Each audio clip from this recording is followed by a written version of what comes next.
주님께서 여러분과 함께 루카가 전한 거룩한 복음입니다. 그때 예수님께서 제자들에게 말씀하셨다. 예루살렘이 적군에게 포위된 것을 보거든 그것이 황폐해질 때가 가까이 왔음을 알아라. 그때 유다에 있는 이들은 산으로 달아나고 예루살렘에 있는 이들은 거기에서 빠져나가라.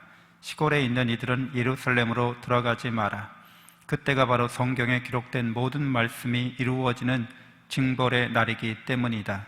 불행하여라. 그 무렵에 임신한 여자들과 젖먹이가 딸린 여자들, 이 땅에 큰 재난이 이 백성에게 진노가 닥칠 것이기 때문이다. 사람들은 칼날에 쓰러지고 포로가 되어 모든 민족들에게 끌려갈 것이다. 그리고 예루살렘은 다른 민족들의 시대가 다 찰 때까지 그들에게 짓밟힐 것이다. 그리고 해와 달과 별들에는 표징들이 나타나고 땅에서는 바다와 거센 파도 소리에 자지러진 민족들이 공포에 휩싸일 것이다. 사람들은 세상에 닥쳐오는 것들에 대한 두려운 예감으로 까무러칠 것이다.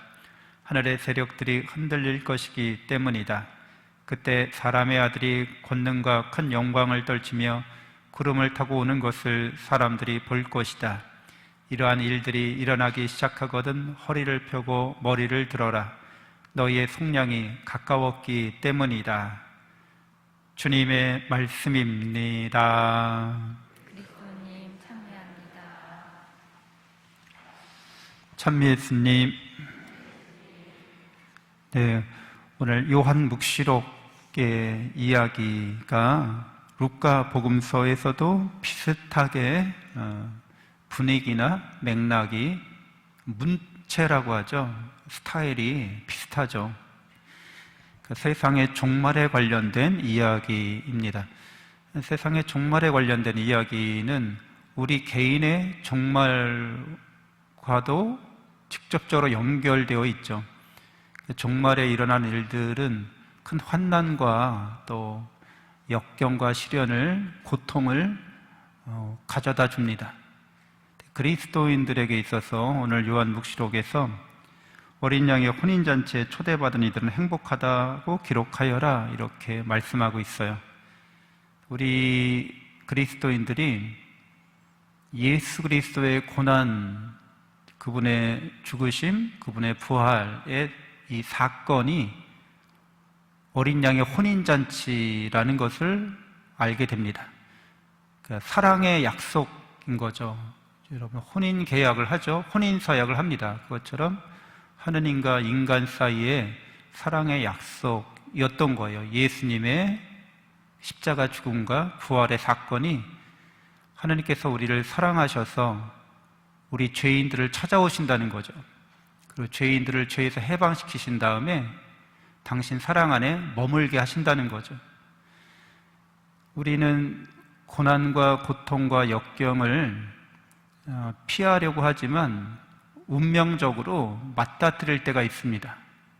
그런데 그런 경우에 우리는 내가 과연 어떤 삶을 살아왔는지가 드러나게 되는 거죠.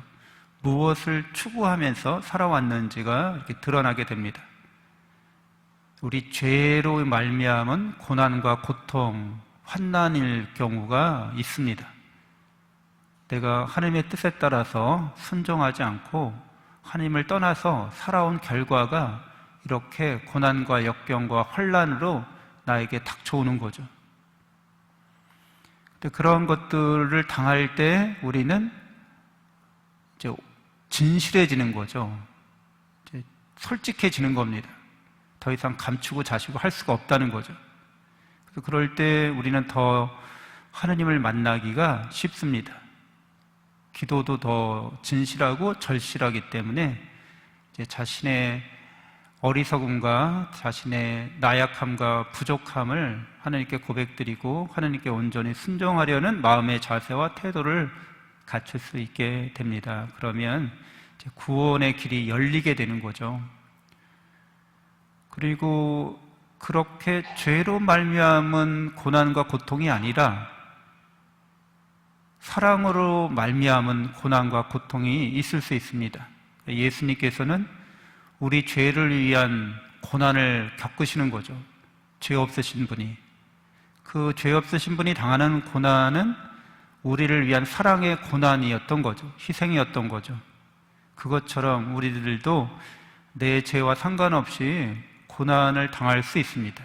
그럴 때 우리는 예수 그리스도의 모습을 우리 삶에서 만나게 됩니다. 예수 그리스도의 혼인잔치는 이렇게 하나님의 사랑이 드러나서 거짓된 사랑으로부터 우리를 진실한 사랑으로 이렇게 인도하고 그 사랑 안에서 하나 되는 잔치가 일어나는 거죠. 세례받은 그리스도인들은 이렇게 예수 그리스도의 사랑으로 죄로부터 해방되고 예수 그리스도의 우리를 위한 희생의 죽음에 동참하는 사람들이 된 거잖아요. 예수님의 제자가 되겠다고, 예수님의 삶을 따르겠다고, 예수님을 본받겠다고. 그런 우리의 약속이 바로 성사로 나타납니다. 세례 성사로. 그러니까 그리스도인들은 이미 죽은 사람들인 거죠. 세상에 대해서, 죄에 대해서 여러분은 죽은 사람들인 거예요. 또 죽을까 봐 걱정할 일은 없습니다. 또 죽을까 봐 걱정한다는 거는 자기가 누군지 모른다는 거죠. 고난과 고통을 당할까 봐 무서워서 어떻게 하면 좀 팔자 좋게 안락하게 이렇게 평안하게 살까만을 우리가 추구한다면 그리스도의 십자가와 멀리 떨어진 사람이 되고 마는 거죠. 그래서 성사에 참여하는 그리스도인들은 이미 예수 그리스도와 함께 죽고 예수 그리스도와 함께 부활했기 때문에 지금 여기에서 부활의 삶을 사는 거죠. 부활의 삶을 산다고 하는 것은 시간의 이런 시공간이라고 하죠. 보통 우리가 사는 인생을 살 때 태어나서 나이 들어서 죽기까지 이 시공간을 이렇게 직선으로 시작점에서부터 끝점까지 이렇게 가는 걸 말하죠. 근데 예수 그리스도는 2000년 전에 오셨어요. 그래서 2000년 전에 죽으셨다 부활하셨어요. 그래서 그분은 2000년 전에 어느 한 시점에 머물러 계시는 분이 아니라 이제는 영원하신 분으로서 살아계신 거죠. 부활하신 그분은 저 과거에도 2000년 이전에 그 과거에도 계시는 분이고 2000년 전 그 태어나서 죽으신 그 시점에도 계시는 분이고 오늘날에도 계십니다.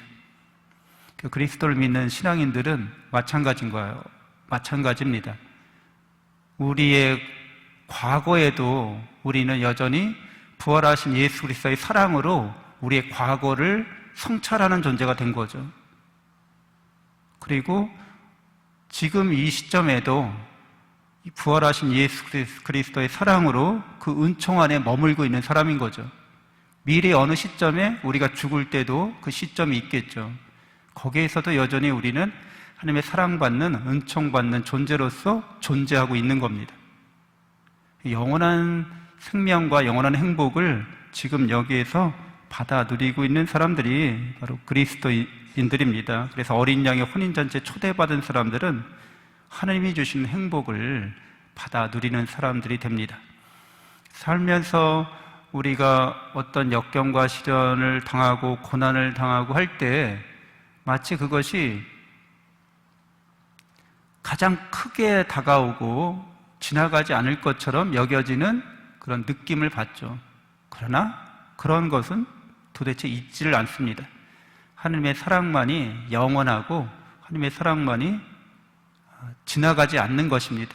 늘 나에게 지금 여기서 베풀어주고 있는 거죠. 하늘이 무너져도 솟아날 구멍이 있다, 뭐 이런 말이 있는데 그리스도인들은 하늘이 무너져도 그 무너지지 않는 아버지와 함께하는 사람들이기 때문에 다른 사람들에게 이러한 희망의 증거자가 되는 거죠. 또 고난과 역경 중에 있는 사람들을 위로하는 사람들이 되는 거죠. 많은 사람들이 예수 그리스도의 혼인잔치에, 어린 양의 혼인잔치에 참여할 수 있도록 이끌어줘야 합니다. 그게 이제 진짜 인생을 사는 것이다 라고 말할 수 있겠습니다. 우리는 동물과 같은 삶을 살려고 온 게 아니죠. 우리는 영적인 삶을 살려고 온 겁니다. 그리고 영적인 삶은 시 공간에 매여 있지 않는 삶인 거죠. 그래서 우리가 이 혼인잔치에 참여하고 있는 이상은 이미 천국에서도 혼인잔치에 참여하고 있는 거죠. 그래서 그 사랑 안에서 우리가 영원한 생명을 또 영원한 행복을 누리면서 이 세상에서 승리하는 그리스도인들이 되어야겠습니다. 잠시 눈을 감고 묵상하겠습니다.